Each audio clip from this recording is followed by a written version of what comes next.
Canada faces huge risks if we move too slowly on the climate transition.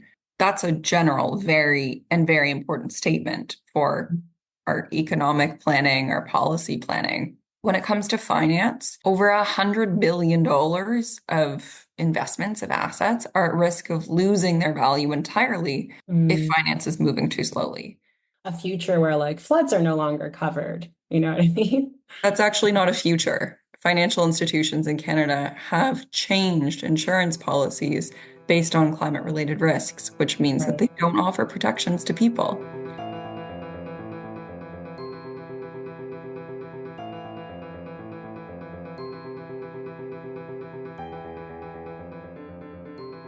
Welcome to another episode of the Environment in Canada podcast, a podcast about the environment in Canada by Sierra Club Canada.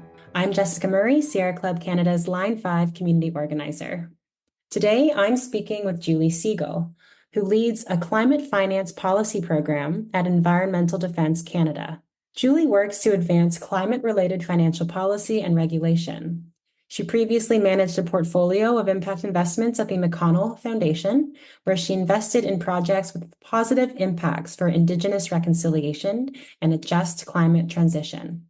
She's won national and global awards for her work integrating environmental justice into sustainable finance, including winning first prize paper in the Ethics and Trust in Finance Global Prize. Today, Julie and I talk about a sustainable financial system and a new act tabled at our Canadian Senate, CAFA, or the Climate Aligned Finance Act. The world of finance and investments can feel remote and separate. While also, we have likely seen headlines that thousands have focused on divestments from big banks through demonstrations both in the United States and Canada. My conversation with Julie brings in another ingredient, policy, and fleshes out what the implications are systemically as well as personally in our own lives. Before we begin, just a reminder that you can take action on environmental issues by visiting sierraclub.ca. We have tons of petitions, other actions and events, and regular news updates you can sign up for on the homepage. You can also find Sierra Club Canada on social media,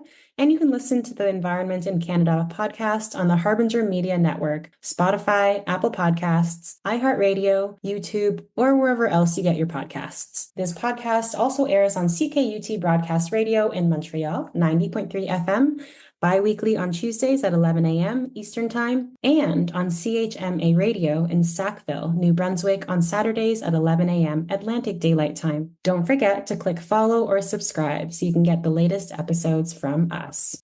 Hello, Julie, and welcome to the Environment in Canada podcast. It's so nice to chat with you today. Hi, Jessica. Great to be here with you. Yeah, I'm really excited to dive into this topic. I think sometimes finance can feel a bit far away from grassroots movements. And so I'm really excited to kind of dig in with you, and especially for our folks that are really into this topic. I think it'll be really wonderful to learn how I almost see like climate financing as another way where intersectionality is blooming again, where if we are really going to be pushing for climate change, that it has to be in this in every single system, huge way. Canada can absolutely only meet its climate commitments if the financial sector is moving in the right direction.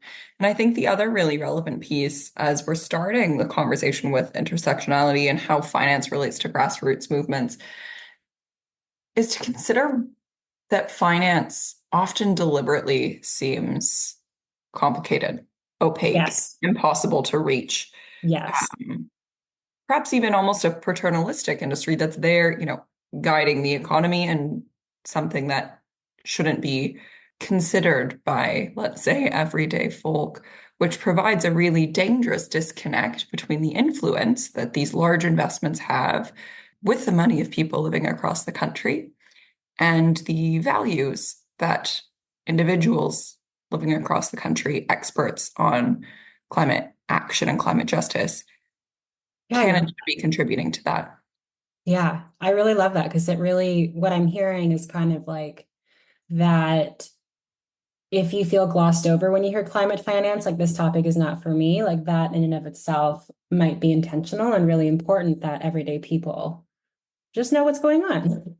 So I love that. Before diving Exactly. in, though, I would love, let's do an intro. So if you can share with our audience who you are, why are we having this conversation today is a great start just to ground us in. Thanks so much, Jessica. So my name is Julie Segal. I'm currently based in Toronto on the, of course, traditional territories of Mississaugas of the Credit, Anishinaabe, Haudenosaunee, and Wendat peoples.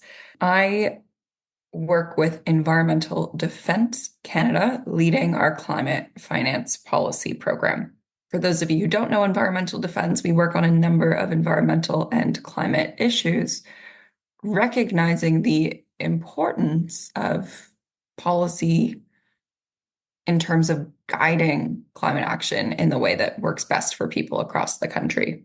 Mhm. I came to this work actually from a background in sustainable finance, where I liked math and found myself working in that space, but recognized that the economy was not moving in a direction that works for people. Investments, as this big, intimidating term, were not working in a way that supported people or the planet. When Mhm. we think about climate finance and policy altogether, a lot of people think, okay, those are some of the worst words that can be put together. I don't want to think about finance other than maybe making sure I pay into my pension fund on the deadline.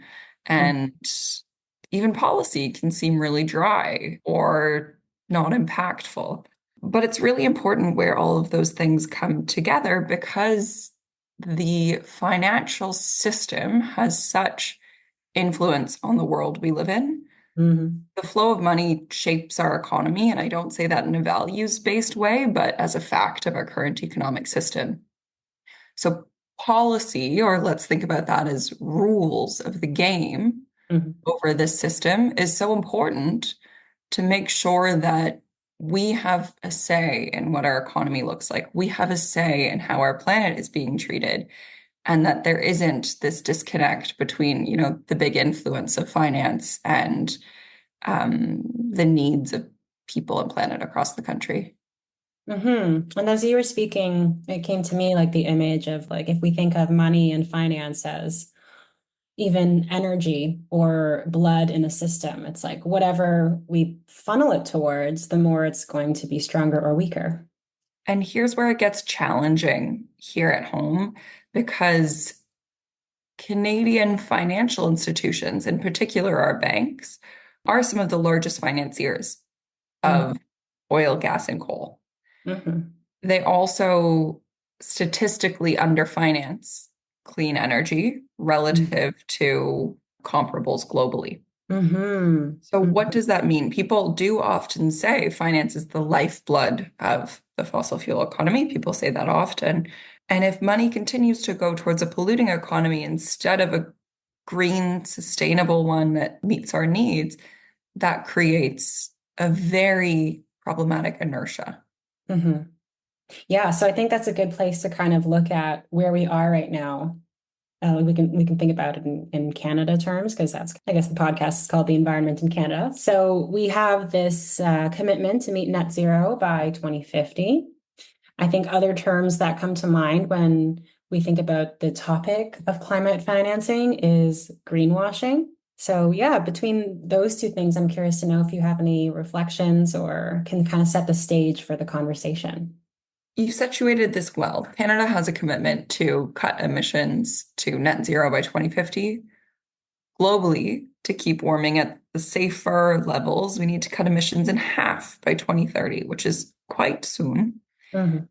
That requires some really fresh thinking and some really bold action to take us out of a polluting economy, to take us out of away from polluting industries and towards, particularly in Canada, an economy that actually works for all of us and that is, aligned with that net zero transition.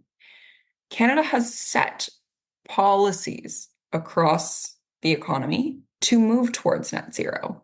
We have the very important Net Zero Emissions Accountability Act, which is a term I'm sure many are familiar with, despite its long phrase, to ensure that Canada stays on track, that our government stays on track to meeting that promise to all of us to cut emissions in line with the safer climate.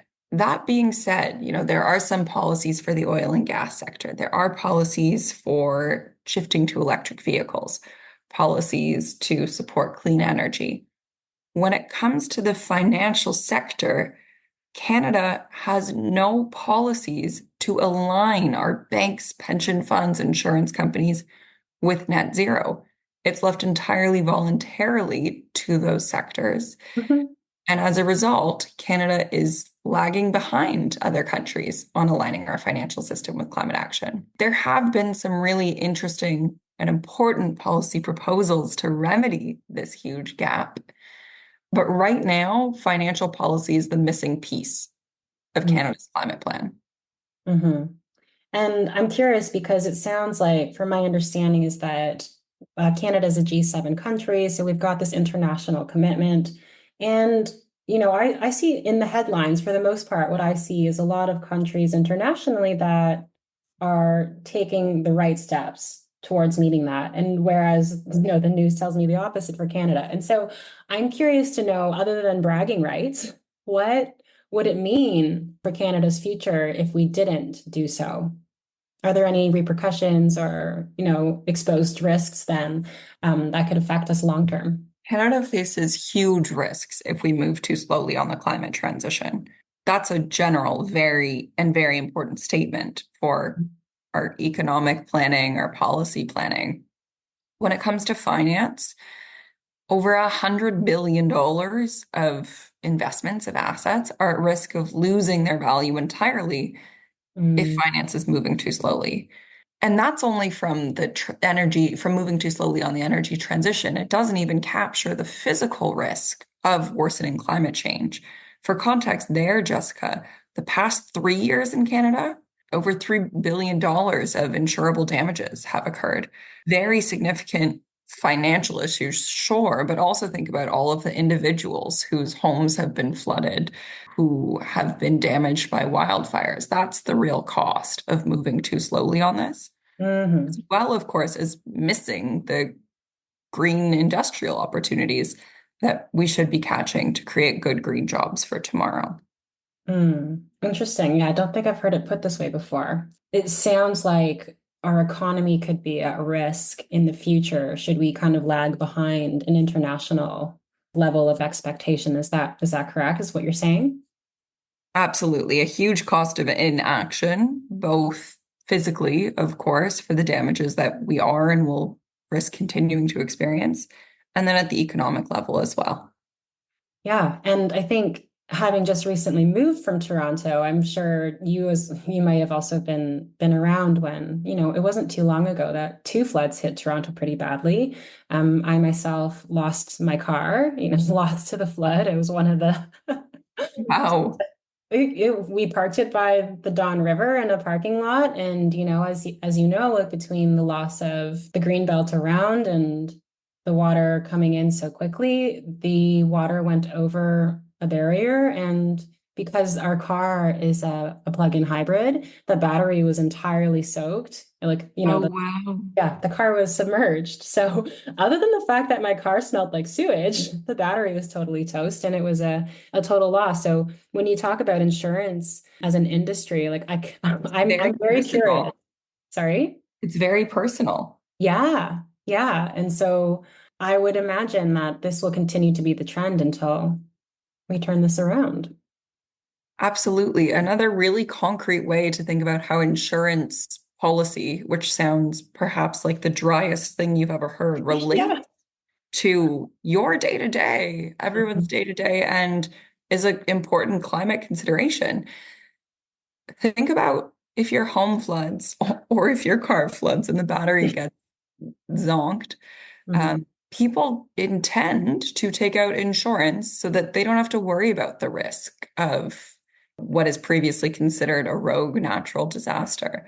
But with flooding, climate damages becoming more and more likely, imagine your insurance broker sitting on an Excel spreadsheet calculating the risk. All of a sudden, that risk of you having to use that money because your car got flooded or your home got flooded or burnt down is way higher because of climate change.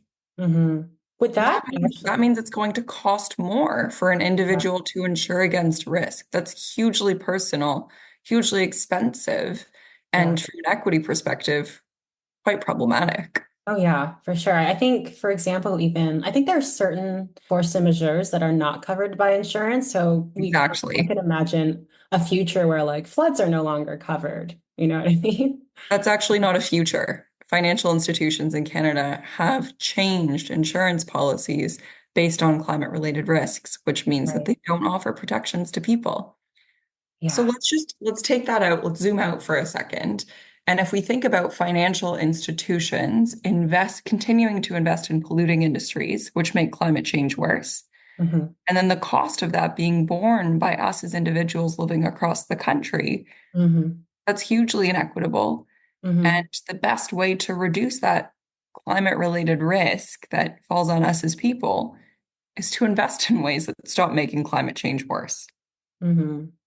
That is why financial policy is such an important climate tool because we can kind of modernize the rules of this finance game to say, okay, there are big risks that you now have to think about so that you don't harm people, so that you don't harm the economy.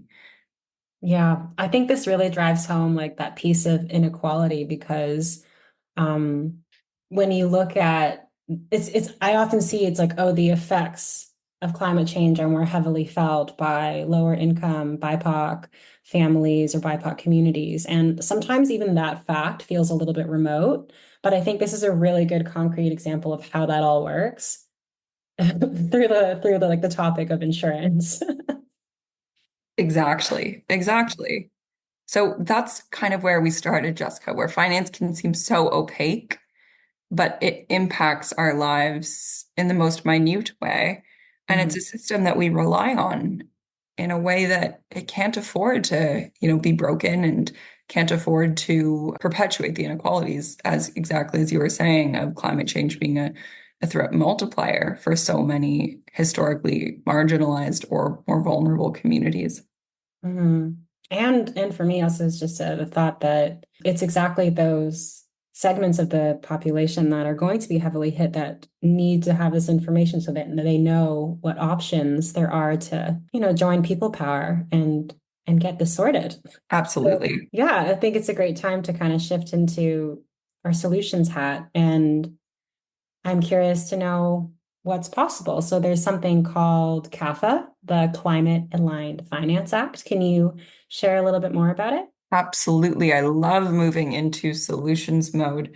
And it? before we do, I'm going to bring back a piece that you mentioned about greenwashing too, which is just kind of one last problem to keep in mind, Hmm. which occurs when a financial institution or a company says they're doing something sustainable and aren't actually doing that, right? Hmm. So you can imagine something marketing itself as sustainable food and it isn't at all, or Hmm. a financial product saying, we're aligned with net zero by 2050 without any plan to get there.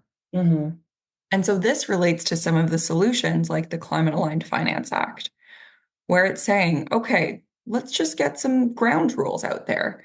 If you are a bank, a pension fund, a company saying you're aligned with net zero by 2050, that's super, and show us the plan. Hmm. The term we often use to describe that is a credible climate plan. Very basic. What's your climate transition plan to deliver on that commitment to cut emissions that we all know is needed and to, help invest in climate resilience that we all know is needed.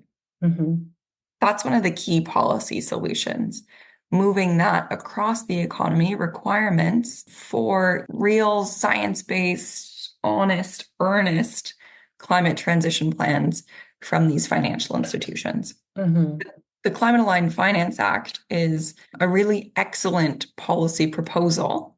It's in the Senate in Canada, and it would modernize our federal financial policy to align the financial system with climate action and to start preparing for all of those risks that we know are coming. And a key piece of that is saying, okay, show us the plan, develop a plan. It's for your own good as an institution because you have to be thinking about this. And it's essential for Canada to meet its climate commitments and to maintain better, more stable and affordable economy. Before I ask another question, I want to kind of zone in here on it being currently at the Senate. So we as everyday Mhm. people, is there anything that we can be doing right now to encourage it being passed? The policy process is never a straight line, or is rarely a straight line, especially for something as big and important as climate aligned finance. People in so our members of parliament in the House of Commons are also following this issue. And one thing that's really powerful that we can do is to highlight to our elected officials, to the ministers of finance and everyone who's top of the news cycle on all of these policy issues, to highlight to them that climate aligned finance is important, show support for the Climate Aligned Finance Act, and Mhm. encourage those elected officials to move forward with this. People often don't think to engage with their senator, but that is another option, to engage with your senator directly as well, to simply send them an email saying, particularly those who are working on what's called the Banking Committee in the Senate, which is where this is being studied, to show support for climate aligned finance, highlight why you see this as being so important for both our climate action and our economy and your perspective as an individual.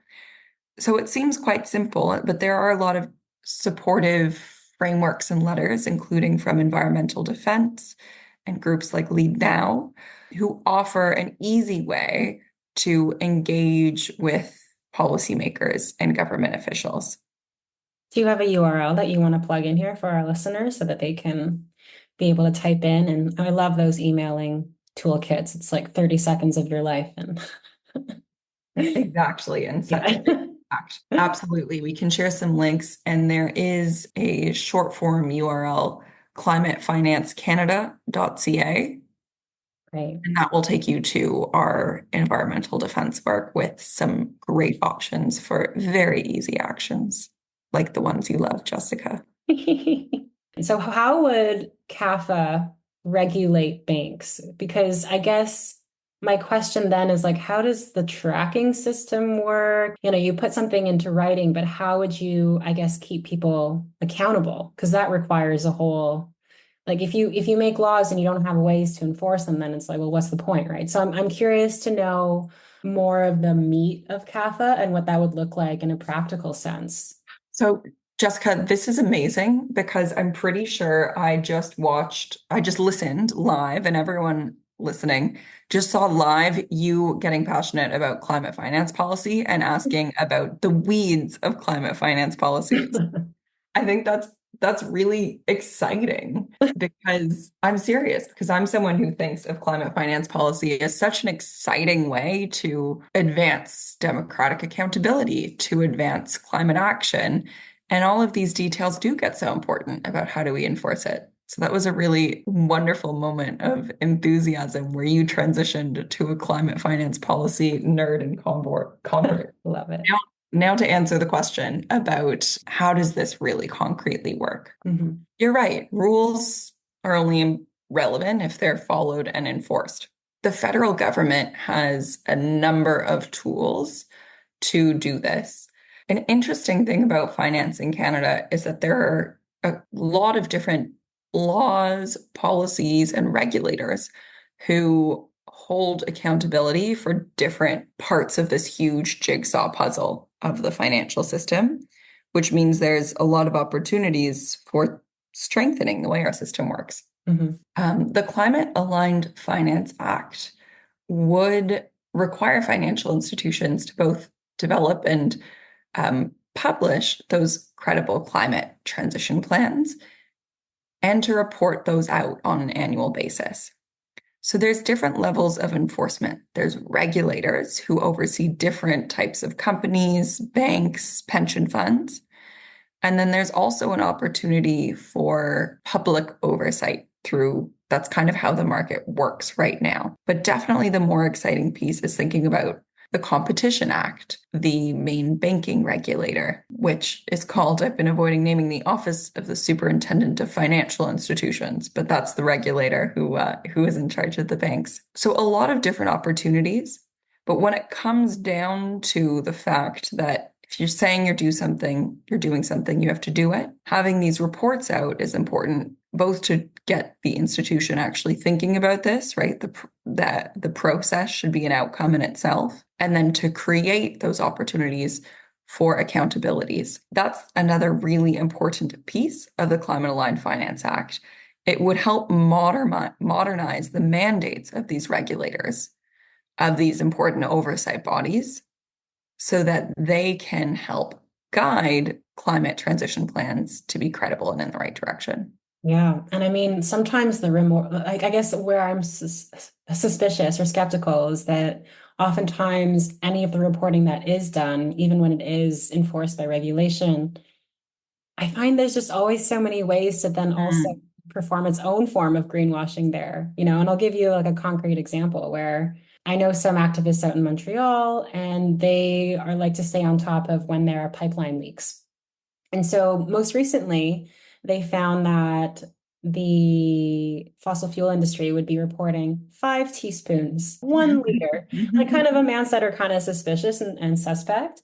And it wasn't until I spoke to Sean Courage, he's an environmental historian, and he's really looked at that time period of 1947 to about 1970s when Canada really started to exponentially have the capacity to consume huge amounts of energy because of pipeline infrastructure. And so the way that his suspicion is that you're seeing those numbers because they're not sharing with you what was spilled, but the remainder of what. So if let's say they Mm. spilled 500 milliliters and they were able to recapture 495.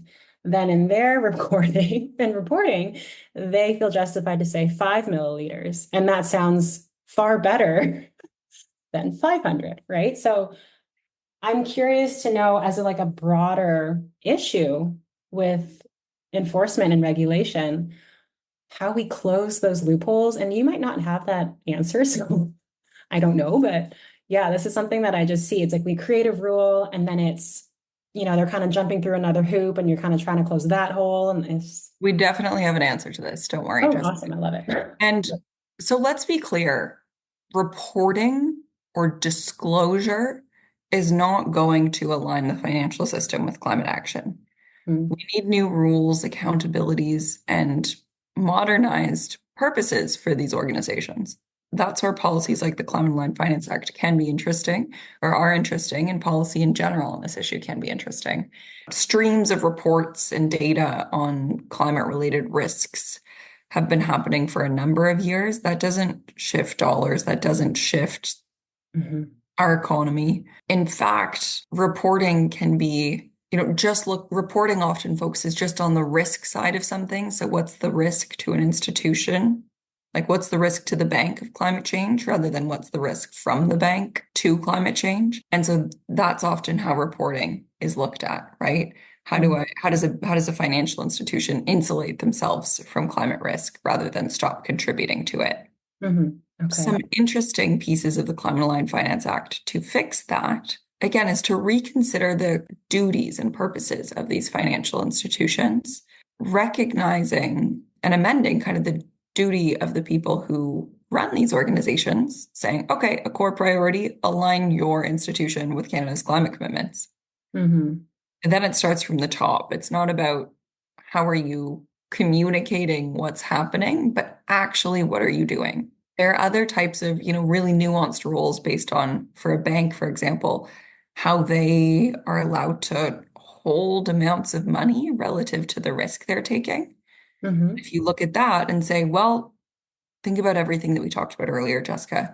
If you look at that and you say, well, fossil fuels are a risky investment, the world's moving away from that. Canada has, relatively expensive production of oil and gas. So that's pretty risky. And you now have to adjust the way you're measuring risk. Those pieces about, the purpose of the organization, how they think about fundamental pieces of our economy are what's needed to be modernized to really change the whole strategy and perspective of these institutions to align with what we want to see as people in Canada as priorities of climate action. I'm very curious to know that if this is passed, kind of how it would trickle down. It sounds really great on paper. And I don't know, it's just like almost like like in my mind, like I have this concept of B Corps, like corporations Mm. that, Oh, I see you. I see where you, yeah. No, that's worthy of skepticism of is this really kind of transforming it? I think, there's a lot of granular pieces that need to happen. It's not just like be good, do better kind of thing, but recognizing that in Canada, maybe like I'll take a step back here. In Canada, I find our climate policy approach has a lot of carrots as they're often framed, Mm, right? It's kind of an incentive-based policy. If you mhm, look at government budgets, almost the majority of climate policies are through incentives, saying, mhm, here's a great tax advantage if you do something greener, rather than kind of looking at what people will call the sticks or simply the rules that really guide this. mhm. And I think that's where, like, I hear what you're saying in terms of the social purpose of these organizations. But I think the real problem with those is that it's all voluntary and based on Right. an organization choosing to participate. The exciting piece about, if I can get your enthusiasm back here, the exciting piece about climate aligned finance policy is that the way I see it, it's really about democracy in a lot of ways, right?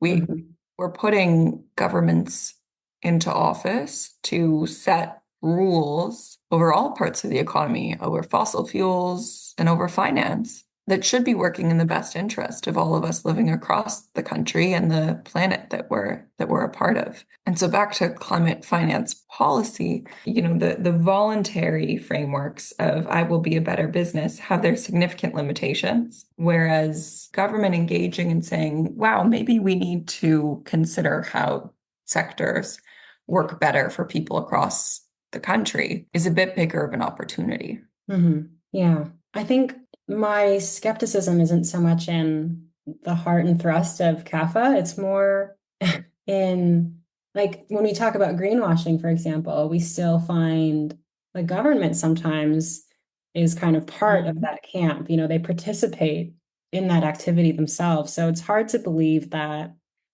a government that does that is going to be the same government that passes CAFA and really, in a very deep way, intends to see it through. I think that's kind of something I'm ruminating over and maybe having a hard time fully believing is really possible, as much as I would wish it to be so, if that makes sense. That's a legitimate reflection in terms of what's our government doing in general on climate policy, because that's what's going to be extended to any type of climate finance policy. What do you see as solutions there? Oh, I wish I had those answers. I mean, I'm not sure. I mean, I do think there are good people in different ministries. So I do think it's important to not see the government as this like monolithic, singular believing thing. But yeah, I think there are some really hard things to look at, like just to kind of draw back to kind of some of Sean Courage's work. He said, yeah, it's totally possible for us to do a just transition. It's Mm. possible. And we have a government that is facing a really serious problem where even if we, as our current population had it, went back in time and we consumed the same level of energy then as we did then, now, we would still be not where we need to be to meet net zero by 2050, is what I believe he said. So that's a really challenging problem for the government to be looking at. And I honestly have a lot of compassion for them because that's like like how how does that The happen? task is big. The task is very big. So I don't have an answer to that question, but I do, and this is where I'd like to kind of switch into I know a topic that a lot of climate aligned finance folks don't love talking about, which is the green taxonomy, but it just gives a really good example of where I feel discouraged by the government, by, for example, them wanting to put natural gas as a form of energy that would fall within a green taxonomy. Yes, I mean, I think this comes back to the task is big, and when it comes to overall Canada moving in the right direction on climate policy and that transmitting into stronger climate finance policy. I think a lot of that also comes down to the need for overall understanding that Canadians want to move forward with a climate transition. Hmm. A lot of the polling done on this shows so much concern about the risks that we're facing from environmental harms and damages, as well as a desire for our government to move forward on stronger climate policy, even if there are loud areas who have concerns about that. Some more from industry, and then some, of course, really valid about just what will the world look like and how am I going to be supported. But when it comes to the climate taxonomy piece you mentioned, this is an interesting example where let's maybe zoom out because a taxonomy is, I think, just a vague and boring word to many ears. It's a classification system, right? Most people hear a taxonomy and think of I don't know, a dinosaur or a little guidebook of trees. A taxonomy is really a classification system. This is something that's happening around the world to say, what's green and what isn't. But there has been some global controversy about what makes it into that mix. For example, the European Union is being sued by a number of groups for including some polluting activities related to aviation and shipping. So Hmm. it's a hot debate when it comes to greenwashing for sure. In Canada, we don't yet have a sustainable finance classification system. It's something that the government is actively looking at. And about 70 environmental groups recently sent a letter to the government saying, let's make sure you don't make the same mistake that other regions have considered. And you can't label fossil fuels as sustainable because oil and gas is the main cause of climate change. Hmm. And so that's a really important piece where, it's so important for, as you have been pointing out, Jessica, like climate integrity to be baked into these policies. Otherwise, it's just a green light for greenwashing rather than a way to prevent it. Yeah, and I think it is important to name that. Sometimes it all can feel kind of like disparaging, or sometimes I at least feel a sense of disappointment, maybe. What is it? Discouraged, disappointed. Sometimes Sometimes it it's targeted both. at the disappointment. Yeah. So, but I one number that I do really came up as we were talking because I was one by Otto Scharman. And I think this was more of a global number, but he said that 69% of people, I don't know exactly how the poll worked, but it was 69% of people would give up some other income to see a green, livable, Mm. thriving, sustainable future. And he said that there's this strange thing where we feel like in this movement we're alone, that nobody else cares, even if I care, like, no one else is doing anything. And he said, this is actually really good news because we're not talking about it. But 69% is quite possibly the largest movement the Earth has ever seen. Like we start thinking on levels of planetary nature rather than just Canada or, just certain spots. And when you think of it as that way, it does help me to feel a sense of hope, even if the way forward is sometimes not very clear. Absolutely. And I mean, I have found that personally for myself, where I grew up feeling really quite dejected, thinking, wow, others don't care about this huge problem, which therefore means we won't solve it. Hmm. And I think that's often the power of some mobilization actions, is that there's a physical image of, wow, look at all of these people who care about the issue. And it's also the power of polling data, like what you cited. On climate finance, the subtone of a lot of our chat today, Jessica, has been, isn't this a funny, nerdy conversation, right? That's kind of how we've been approaching it. And I myself was quite genuinely floored when we did polling to see how many people care about sustainable finance policy, Mm. want it, let alone know about it, which is probably what, you might be laughing at to yourself. So sure, we're talking about this like it's some side nerdy conversation, but one of my colleagues always likes to say it's the economy, stupid, like it's everything.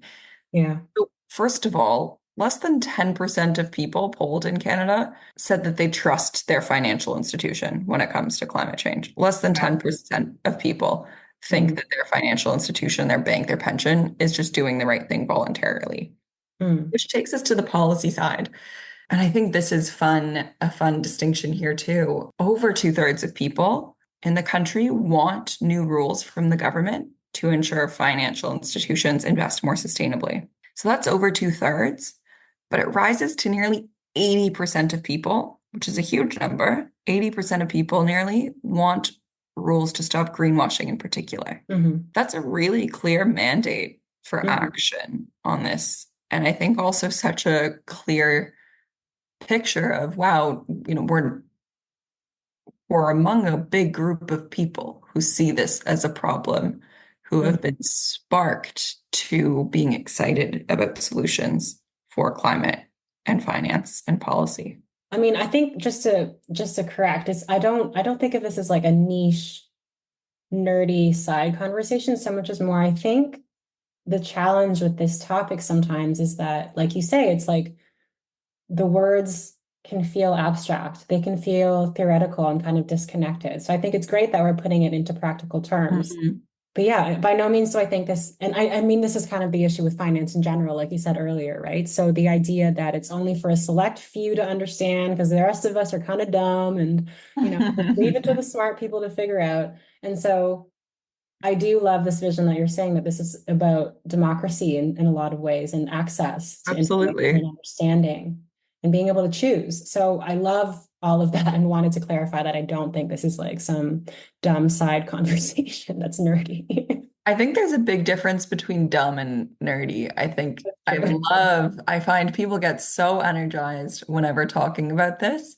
And it is Mm, something that people always, I think, find themselves surprised to be energized by too, in mm. a good way, where Yeah, it's like that, almost like when you have an epiphany and you think, oh, there's the problem. yeah, We can fix it. We just took the brains for a loop, eh? yeah, yeah, for sure. Like, oh, okay. Well, we are kind of close to our time, but I'm curious if there is anything that's really important that is coming up for you that you also want to leave with our listeners. I think we covered so much of the excitement on this topic in terms of the fact that Canada's globally behind on this, Mhm. right? Other regions like the European Union, the UK, are moving ahead and recognizing that financial policy is a core piece of a climate plan. Mhm. Our financial institutions are currently not on track to align with our climate commitments. And the real way to do that is to ensure that just like anything we want to do, they have a plan, right? Cutting emissions in half by 2030 is hard, but having a plan to get there is the first important step. And we need government policy to ensure credible climate plans across the economy. So I think that's one really core piece. Mhm. And then the second one is that yes, financial policy is a climate solution, but I think it's just so important for us to recognize that financial policy is just public policy, right? If we want a safer climate and a more equitable society, we have to modernize our financial policy. This is such an important area for Mhm. so many solutions and for so many of us to continue putting energy. Finance definitely can't be like a silo off to the side while the rest of the system is working towards a greener future. That wouldn't make any sense. There's so much influence from where money is put to what our world looks like. And I think we just need to recognize that rerouting that is something that we can look at head on. Hmm. Would that be like your main kernel takeaway for our listeners today, you think? Or is there one? Absolutely. I think that this is something to continue engaging with, to continue learning with is so important. A main kernel would be don't be intimidated by this, right? Like finance is often deliberately opaque, but climate expertise is so important here. Public accountability and engagement is so important here. And as you had invited earlier, Jessica, for listeners who want to learn more, you can definitely find a lot of great resources, climatefinancecanada.ca. And then just like all of these environmental issues in Canada, engaging with your elected officials, showing that you are one of those people of the 80% who want new sustainable finance rules is an amazing next step too. Hmm. Yeah, a tangible step to feeling knowing Exactly. you're part of that movement for sure. learning and doing together is kind of the best way to start to roll the ball, continue to roll the ball of climate finance policy, climate policy in general. One last question. Let's hear it. In this kind of work, there can be moments where, as I shared earlier, you can feel discouraged and challenged and all those things. What do you do to stay fueled and inspired and kind of meeting every single day? Definitely connecting with other people and with nature is just the simplest remedy. I think the benefit of being a part of the climate movement is that you're a part of a movement and getting to see, not just through polling that other people care Mm. is, I think, such an important form of self-care. And Mhm. then also taking time to quiet down, go out into the world and engage with other parts of nature. I think that's why a lot of us are driven for climate action, right? It's so that we can protect, engage with, keep, support the people and places that we love and care about and that we do draw energy from. And so returning from those, whether it's a tree or a friend or a colleague, is what can help keep our chins up. Thank you so much for sharing today and teaching us all about climate financing, where we're going, what we can be doing to support this movement, and this, in some ways, like hidden slightly from view, but very important piece to climate change work. So with So great to chat with you today and happy to uncover this important piece of our climate work. Hi everybody, Connor Curtis, Head of Communications of Sierra Club Canada, jumping in here to do the Q&A for today's episode.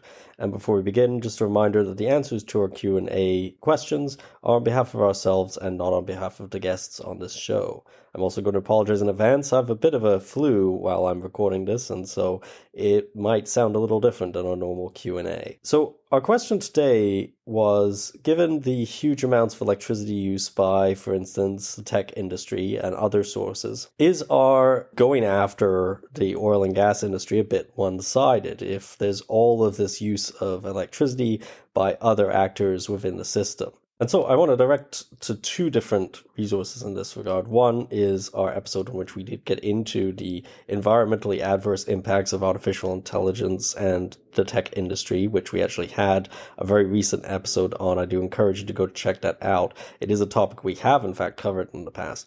The other topic that I'm going to jump into is we did do a recent podcast as well on the particular impacts of the oil and gas corporations that have been behind climate change and why those are maybe worse than other industries which have relied on oil and gas, have relied upon the amount of electricity generation that it creates, have relied upon other energy uses of it. But why specifically we find so much of an issue with the oil and gas corporations behind that particular industry. And the reason really comes down to lobbying and advocacy, right? There are lots of different industries that use energy, and there's a lot of different options for energy use. And the thing is that for most of those industries, there are often other options for electricity, whether that means using things that already exist, or whether that means advocating for the growth of renewable energy so that those industries can be powered by more renewable sources. Those are options that are open to most industries in our society. So past that, it comes down to more specifically what specific corporations, companies, or even smaller firms are advocating for in their local area. That's how I would make the call on, is somebody, a force for good in the world, or are they maybe doing something problematic? The problem specifically with oil and gas corporations, as we got into a very recent episode on oil and gas lobbying, is that they very specifically lobbied against climate action in total, and have done so specifically for a profit margin, have done so in ways that have completely delayed our transition to renewable energy at a meaningful and rapid scale. And so that's where the difference comes in. So yes, while there are lots of different corporations out there that use large amounts of energy, and while there are problems with that, and we get into, for instance, with artificial intelligence, why there are a lot of cases where maybe we don't actually need the sort of processing power that's being advocated for us to need. That's a great episode, by the way. The reality is that the lobbying by this one industry has been responsible for most of the climate destruction that we've seen. So when we go after oil and gas corporations, it's not because we're being one-sided, it's because they've honestly done the lion's share of damage here, and because that's honestly where we need to put our efforts towards making change and making sure that these corporations aren't getting to set the government policy agenda. We just had a great episode today on climate finance, and it's a whole nother aspect of this issue. And you'll see in a lot of our other episodes, there are a lot of nuances here. There are a lot of other industries involved. There's a lot of other ways to take action. There's a lot of cool stuff going on that isn't directly related to that fight. But that fight is still important and is still arguably the central fight in dealing with climate change, is the fight to push back against the weakening of climate policies, including finance policies, so many other policies, by lobbyists, by PR people working for these oil and gas corporations. So I hope that helped answer your question. Do please keep writing in with more. And, I will share actually one final thought on this matter, which is I think the unfair thing that happens is, and the one-sided thing that happens is when we actually say the climate fight, the climate crisis is the responsibility of everybody equally, because that just isn't true. I mean, as we dealt with in the Why Oil and Gas Lobbyists Don't Care About You episode, it's just not the case that most people are responsible for what's happened with climate change. It's just not the case that even most sectors are responsible. It is very much this one set of corporate lobbying that has caused so much damage. So actually trying to distribute that and say, well, it's everybody's problem in the sense of it's everybody's responsibility, that, to my mind, would be more one-sided and unfair, ultimately. Before we end today, just a reminder that you can take action on environmental issues by visiting sierraclub.ca. We have tons of petitions, other actions and events, and regular news updates you can sign up for on the homepage. You can also find Sierra Club Canada on social media, and you can listen to the Environment in Canada podcast on the Harbinger Media Network, Spotify, Apple Podcasts, iHeartRadio, and YouTube, or wherever you get your podcasts. This podcast also airs on CKUT Broadcast Radio in Montreal, 90.3 FM, bi-weekly on Tuesdays at 11 a.m. Eastern Time, and on CHMA Radio in Sackville, New Brunswick, on Saturdays at 11 a.m. Atlantic Daylight Time. Don't forget to click follow or subscribe to get the latest episodes from us.